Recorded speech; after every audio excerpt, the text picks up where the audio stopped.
If you are learning English, you have to watch this video. I'm going to give you 10 words that are very commonly used in English that are also very commonly mispronounced by English learners. So you need to know these words, and at the end of this video, you're going to know how to pronounce these 10 words correctly. I'm Christopher from ChrisAmericoast.com, where we speak English with you every day and improve your level of English in 30 days or less.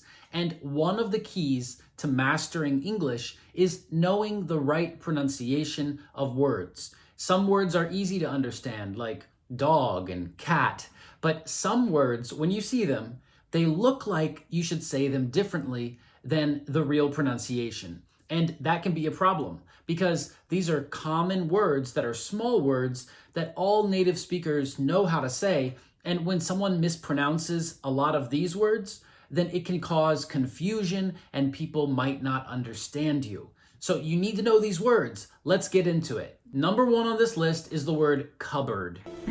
In the cupboard. And it looks like cupboard.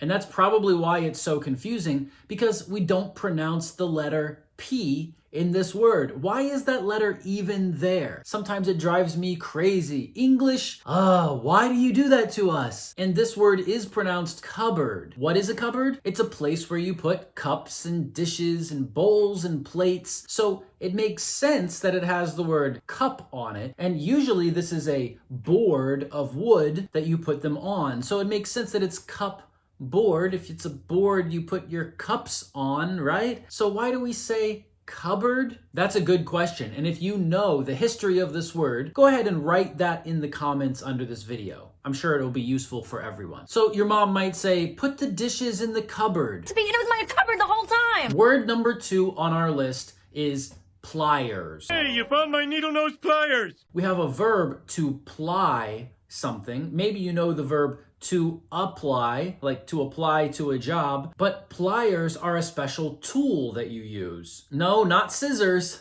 These are pliers. So why is this word confusing or mispronounced? Because the Y in the verb to ply changes to an I. So it's not written with a Y, but with an I. I. And another important thing about this word is that it's always plural. We always say pliers. We never say, give me a plier. What would that even mean? Other plural words like this are scissors, pants, shorts, glasses. These words always come in a pair. There's always 2 parts of them. And if we say the singular version, then it usually means something different. Hand me the pliers.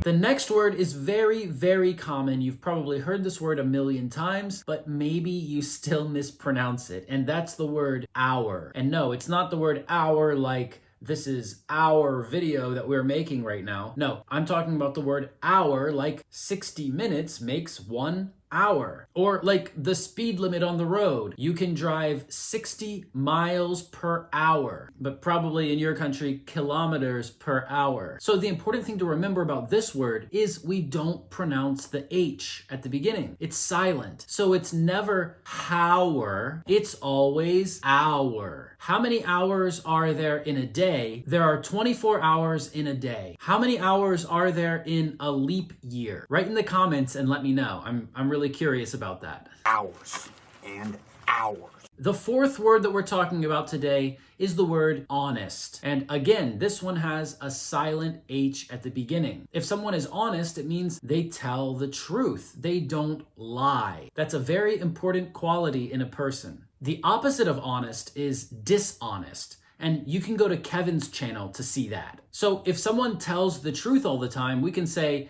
he is very honest. He's an honest person. Sometimes people who are learning English mispronounce this word and they say honest, and that's not correct. It's honest with a silent H. Honest.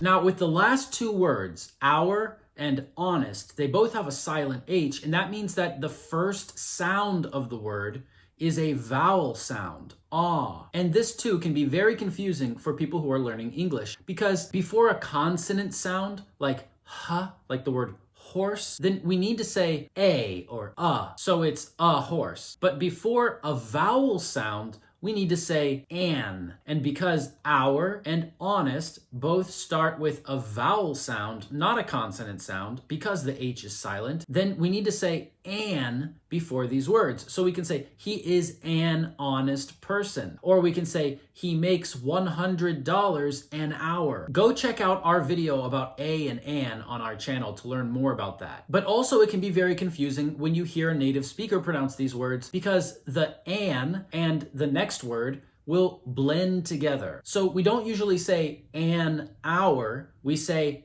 an hour. An hour?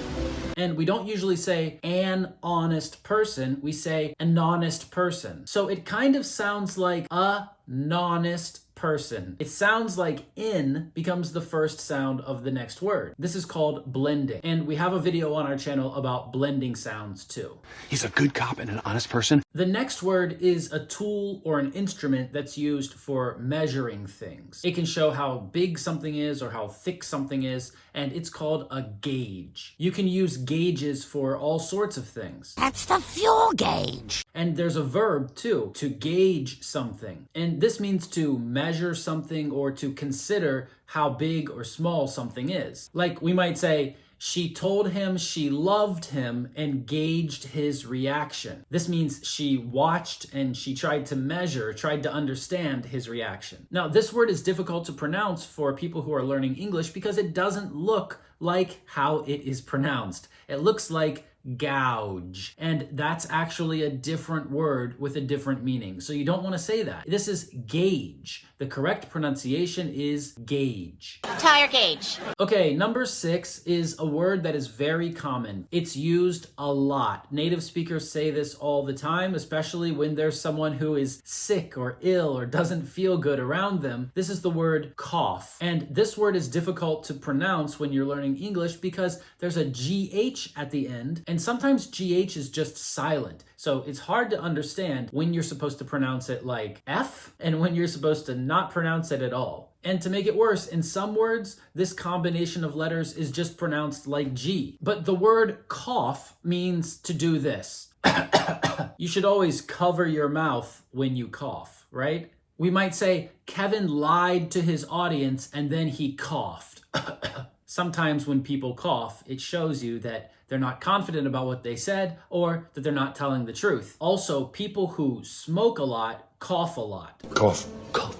But to everybody who's watching this video, I hope you're in good health and you're not coughing right now. It would be hard to hear what I'm saying in this video if you were coughing the whole time. Cough. The next word, number 7, is the word to laugh. So again, we see GH pronounced like F. And to laugh means to do this. You laugh when something is funny. Laugh. So if somebody tells you a joke, you might laugh if that joke is funny. Why did the chicken cross the road? To get to the other side. Okay, that's not funny. So to laugh is a verb and the noun is laughter. For example, Kevin heard a lot of laughter as he walked into the room. It probably didn't help that he was dressed as a clown. Circus laughter, there's no greater high. The next word on our list is a word that describes a group of people who sing. And this is a choir. Yes, that's right. It's not choir and it's not choir. It's a choir. Choir? The choir sang a beautiful song. And this word is difficult to pronounce for people who are learning English for 2 main reasons. First of all, we have CH that sounds like K. But this is one of the pronunciations of CH. And you can see our video about how to pronounce CH in different situations if you go to our channel. But the second reason this word is difficult to pronounce is because O and I together don't usually make the W sound. Maybe in French they do, but in English they typically don't. Usually they make the sound oi, like in the word oil or boil. But in this word, O plus I makes the W sound. So this word is choir. The 9th word on our list is the word subtle. And this word has a silent B in it. That's right. Don't pronounce the B. Don't say subtle. That's not a word. Something that is subtle is not obvious, or it's not immediately clear what it is. Subtle. So we could say, he subtly took the pen off of the desk. It means he did it without people noticing or without drawing a lot of attention to doing it. An idea is suddenly implanted in your head. And the last word, the 10th word on our list today, is the word vehicle. And this word describes cars, motorcycles, things that have an engine and usually have wheels. It's different kinds of transportation, and this one word describes a big category of different things. Vehicle after vehicle. But it can be tricky for people to pronounce when they're learning English because of that H. The letter H in the middle of this word, we don't say it really. We say vehicle, we do not say vehicle. And do you have a vehicle? Do you drive a vehicle? If you do, let me know what you drive in the comments under this video. I drive a vehicle, and to drive a vehicle in the United States, you need a driver's license. And when you have this driver's license, you can then operate or drive certain types of vehicles. And there are different licenses for different types of vehicles. The government office that gives you a driver's license is called the Department of Motor Vehicles. So if you want to go anywhere when you're in the United States, you need to know this word. Department of Motor Vehicles' new driver handbook. And now that we've talked about 10 different words that are difficult for English learners to pronounce, but they're very important because people use them in everyday situations, now you know how to pronounce them and you can go use them. And the best way to use them is in real practice with real people. So if you want to practice speaking English every day with me and other native speaking teachers, click the link under this video to check out our English Everyday program, where you will improve your English in 30 days or less. Most students only need 2 to 3 days to break the language barrier, and it's really amazing to see. So I would love to see that happen for you too. If you like this video, press like, press subscribe, leave a comment down below, and I will see you in the next one. Bye-bye.